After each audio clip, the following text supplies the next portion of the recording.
Hello students, आज आप लोगों का जो टॉपिक है उसका नाम है real number. Real number real number मतलब वास्तविक संख्याएं। आप लोग 10th बोर्ड वाले होंगे, आप लोगों को पता होगा कि आप लोगों के एग्ज़ाम आने वाले हैं, पोस्टपोन नहीं हुए हैं। जिनको भी गलत फहमी हो कि हमारे एग्ज़ाम पोस्टपोन हो गए हैं, तो वो इस भूल में न रहें कि आपके एग्ज़ाम पोस्टपोन हो चुके हैं। आपके एग्ज़ाम ज़रूर होंगे, चाहे वो सितंबर में हो चाहे मार्च में। स्टूडेंट, जब भी हम कोई टॉपिक पढ़ते हैं तो सबसे पहले हमारे दिमाग में शब्द आता है कि ये टॉपिक आखिरकार है क्या। तो हमारे पास आज है रियल नंबर यानी वास्तविक संख्याएं। तो ये वास्तविक संख्याएं क्या होती हैं, पहले तो ये जान लेते हैं, यानी व्हाट इज़ रियल नंबर। अब जैसे कि आप यूपी बोर्ड से हो या सीबीएसई बोर्ड से हो, तो मैं दोनों को लिख देता हूँ हिंदी में। वास्तविक संख्याएं, संख्या क्या है।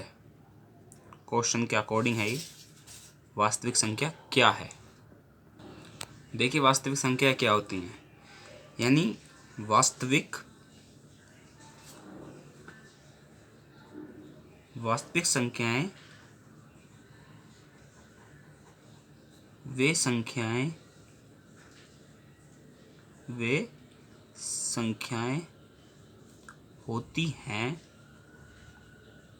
होती हैं जिनमें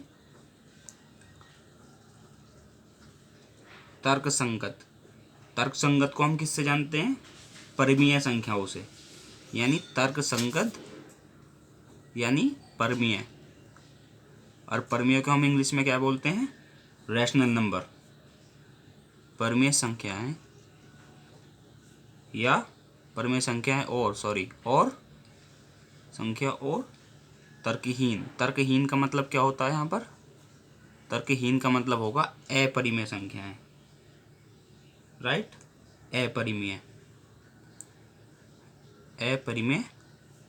संख्याएं शामिल। अपरिमेय को क्या कहेंगे हम, इर्रेशनल नंबर्स। अपरिमेय संख्याएं होती हैं, वे संख्याएं क्या कहलाती हैं,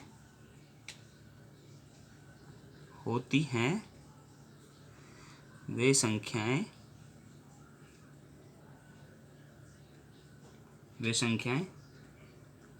परिमेय संख्याएं होती हैं। वास्तविक संख्या होती है। वे संख्याएं वास्तविक संख्याएं होती हैं।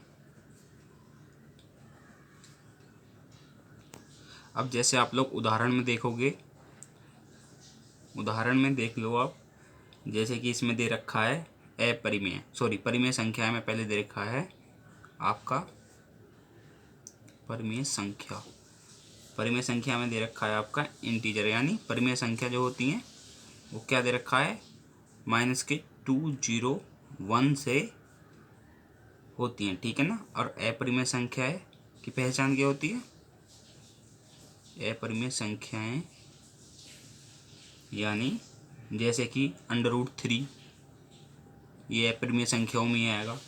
या पाई की वैल्यू आप लोगों को पता ही होगा 7/3। या अगर आप लोग 7 से इसको डिवाइड करोगे 22 को, तो ऐसे ही आपका 3.14 समथिंग आएगा, समथिंग वैल्यू आएगी आपकी, ठीक है। तो अब मैं आप लोगों को बताने वाला हूँ इसका चार्ट, ठीक है। तो देखिए स्टूडेंट, मैंने ये एक रियल नंबर चार्ट बनाया है। सबसे पहले क्या होता है, रियल नंबर यानी वास्तविक संख्या है।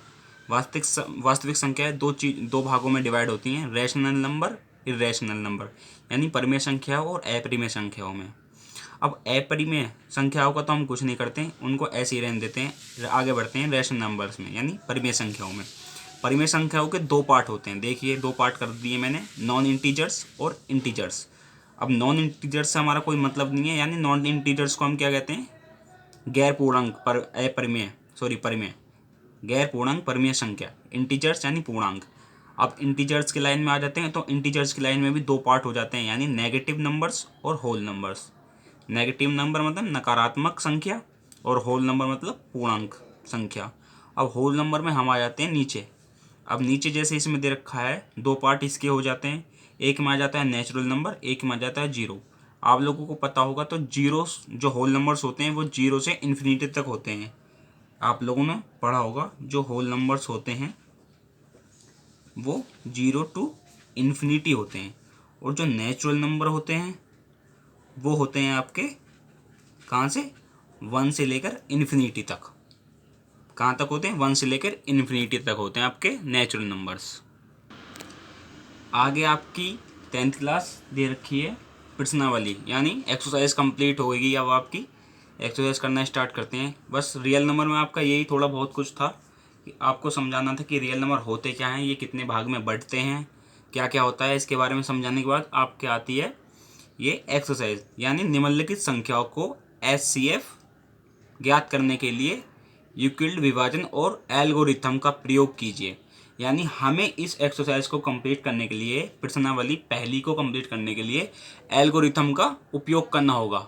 अब वो कैसे, आपका पहला क्वेश्चन दे रखा है, देखिए 135 और 225 और 225, तो इसको कंप्लीट करते हैं। देखिए में है क्या, तो आपको जैसे हल करना है, स्टार्टिंग में आपको दे रखा है, पहले हम क्या करेंगे, सबसे पहला आंसर ये है, तो बड़े पूर्णांक को, यानी बड़े पूर्णांक को लिख लेते हैं। बड़े पूर्णांक से शुरू करेंगे हम, बड़े पूर्णांक से शुरू करते हैं, ठीक है। और बड़ा पूर्णांक इसमें कौन सा है, अर्थात 225। ओके, अब इसमें कह रहा है कि विभाजन कौन सी उसका विधि का उपयोग करना, विभाजन एल्गोरिथम, यस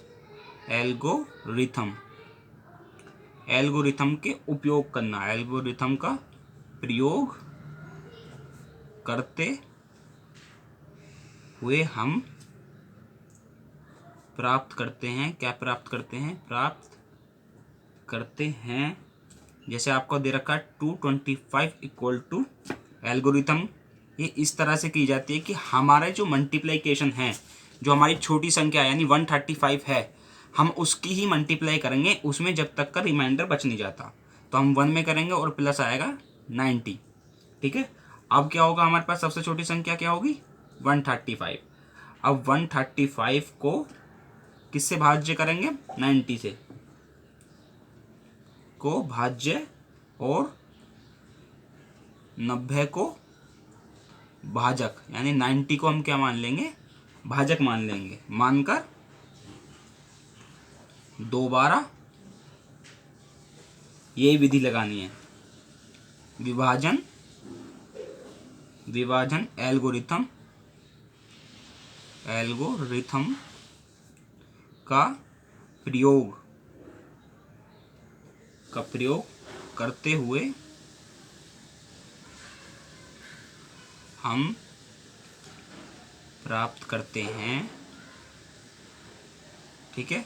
तो 135 इक्वल टू, अब 135 की मल्टीप्लाई किस में करेंगे, इक्वल टू 90 इंटू 1 प्लस 45, यानी 135 किससे अब होगा हमारा, अगर हम ये बड़ी संख्या मानते हैं तो 90 की मल्टीप्लाई कर दी हमने 1 से और प्लस कर दिया 45, तभी हमारा 135 आएगा।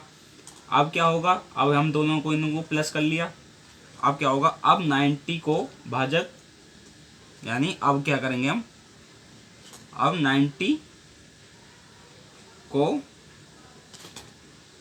हम भाजक मान लेंगे और भाज्य मान लेंगे, और 45 को भाजक, यानी जिससे हम डिवाइड करेंगे।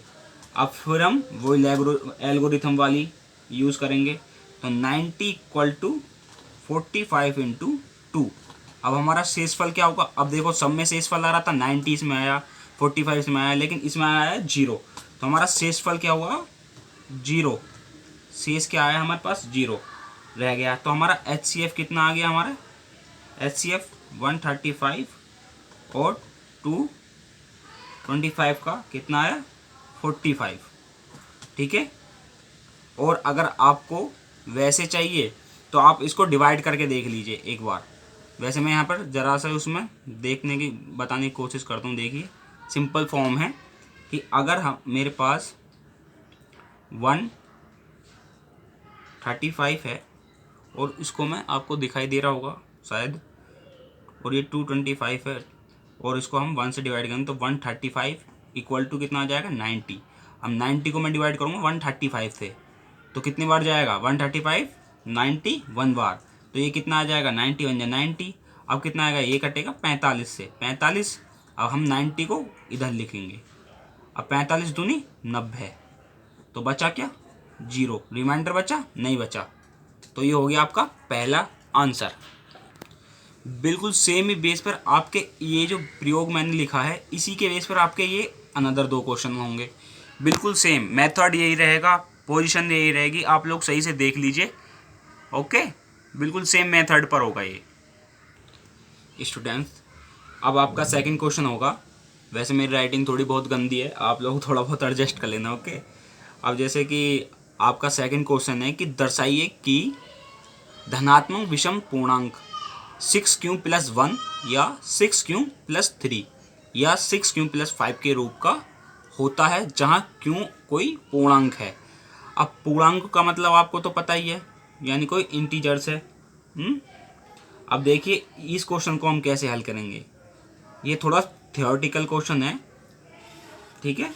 अब हम क्या करेंगे, सबसे पहले हम यानी जो हमारा ए है, ए से प्रारंभ करेंगे, ठीक है ना, ए से प्रारंभ करेंगे। मैं आपको इसी वजह से थोड़ा लॉन्ग करके बता रहा हूँ ताकि आपके समझ में आए। जहाँ ए एक धनात्मक पूर्णांक है, विषम पूर्णांक है, सॉरी, धनात्मक विषम पूर्णांक है, ठीक है। अब क्या करेंगे, हम ए और बी, ए को तो हमने मान लिया और बी इक्वल टू हमने 6 के साथ, यानी हमने 6 के साथ विभाजन किया, क्योंकि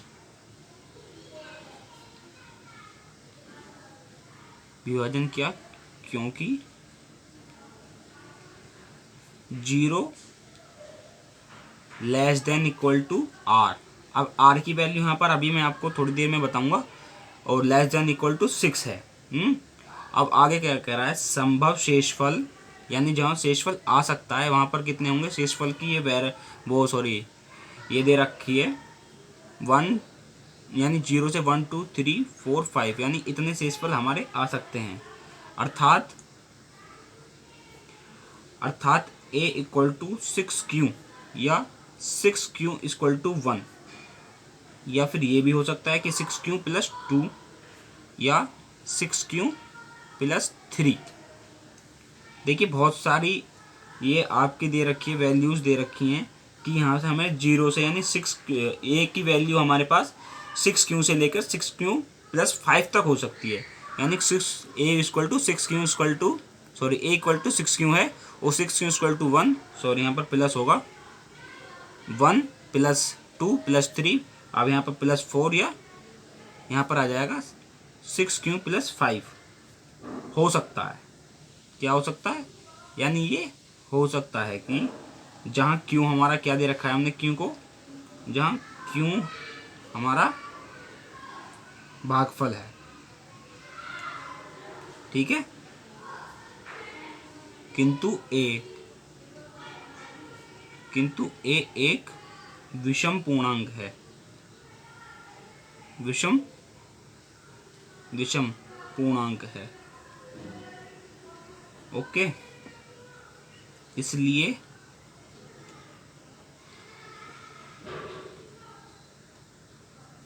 हम क्या करेंगे अब यहाँ पर, यानी 6q और 6q + 2 और 6q + 4, 6q + 4 नहीं ले सकते क्योंकि ये 2 से कट जाएंगे, नहीं ले सकते क्योंकि ये 2 से हमारा डिवाइड हो जाएगा। हमें लेना है जो विषम पूर्णांक हो, अतः कोई धन, इसका मतलब क्या हुआ, कोई धन पूर्णांक, धन विषम पूर्णांक का रूप 6q + 1 या 6q + 3, ठीक है, 6q + 3 या 6q प्लस 5 होता है। ओके, अब यहाँ पर आर की वैल्यू मैंने आपको बताया, तो आर की वैल्यू हमको रखनी पड़ेगी 1, या तो जो हमारे परिमेय और अपरिमेय संख्याएं हैं या तो वो माइनस की तरफ चलेंगी या प्लस की तरफ। तो आर बराबर हमने ले लिया है ये, तो हमारा क्या होगा, a इक्वल टू 6q+1 और a इक्वल टू 6q+1 यहाँ पर लिख देते हैं। तो इस तरह से हमारा क्या होगा, ये सब हमारे पूर्णांक और पूर्णांक संख्या यानी इंटीजर्स माना जाएगा। ये आपको लिखना है। वैसे एक क्वेश्चन कुछ ज़्यादा ज़बरदस्त नहीं है, अगला क्वेश्चन बहुत ही ज़्यादा बढ़िया होगा आपका। आपको ऐसी ही वीडियोस का अपडेट मिलता रहेगा पूरी एक्सरसाइज का। एनसीईआरटी 10th क्लास की एनसीईआरटी ऑल बुक्स आपको कंप्लीट की जाएगी। आप लोग हमारे यूट्यूब चैनल को सब्सक्राइब करें और बेल आइकन को ज़रूर दबाएं। धन्यवाद। जय हिंद, जय भारत।